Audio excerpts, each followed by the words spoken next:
And we're just going to go with the 5 W's from the book of Leviticus. Remember, these are the foundations that kind of help you understand the word of Jehovah. We have to understand who is the author. Now, we do know traditionally the book of Leviticus is known that Moses is the author of the book.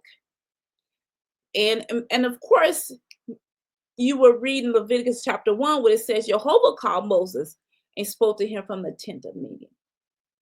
And that is consistent with the way tradition thinks of the book of Leviticus is written by Moses. He's the author. But we do know that Moses is not the author, but he's actually the scribe of all 5 books. That's Genesis, Exodus, Leviticus, Numbers, and Deuteronomy. The Father, Jehovah, is the author.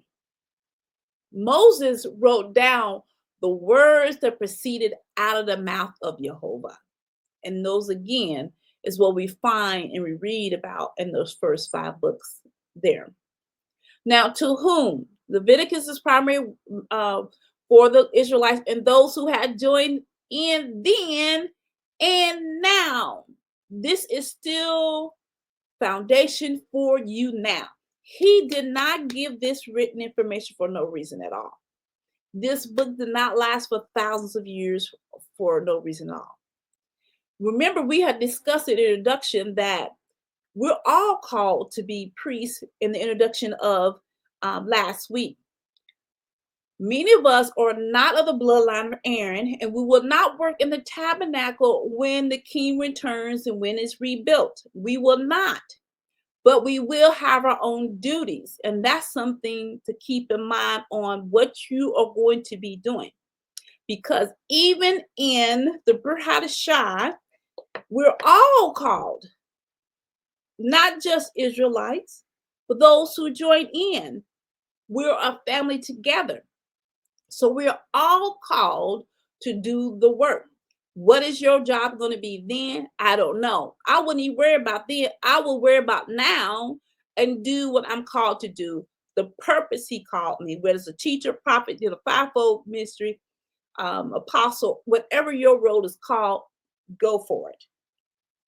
When was this book written? Of course, this is the time that the Israelites and those who joined in were in the wilderness. This is after the Exodus out of Egypt. So around 1446 to 1406 BCE. Now, this is the time that they was camped at Mount Sinai. This is after the tabernacle, during the time the tabernacle was constructed. Why was this book written? Leviticus was written to provide instructions for holy living, offerings, the work of the tabernacle services.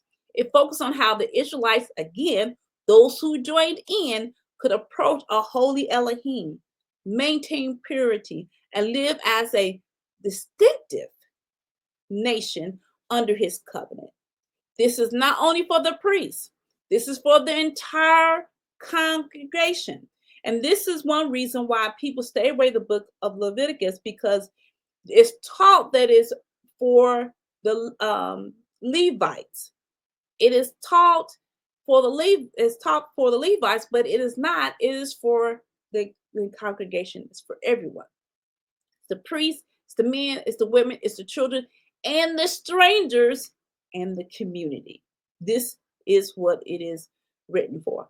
What the division of this book is listed. So the book of Leviticus is part of the Torah. It's a part of the Pentateuch, if you are from the Greek Pentateuch.